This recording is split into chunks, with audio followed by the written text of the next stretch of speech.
كاملين هاد فرقه بحال العائله، الدراري اللي كيدخلوا خاصنا ننساو اللي هو الاخر مره حنا العائله اللي دخلوا اللي لعبنا بحال اللي قلت كاملين مهمين. حنا كنلعبوا للبلاد وخاصنا نعطيو كلشي باش نفرحوا بحال اللي قلت الجمهور.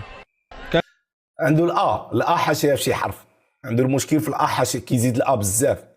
قالوا لنا لا خصك تقول قا، دابا ديك القا تخرجوا قالوا لنا اوجهو. ولكن المهم وصل الفكره، وبرافو على حكيمي ديالنا ولدنا والله الا كتحس به كيخرج الريه ديالو في التيران، الكبده ديالو تيخرجها في التيران، نفسه حاره على التونيت البلاد. والله تا حكيمي ناضي والله. المقطع صالح مدى الحياه. ايش اللي صار؟ ايش اللي صار؟ شفت هذا الفيديو.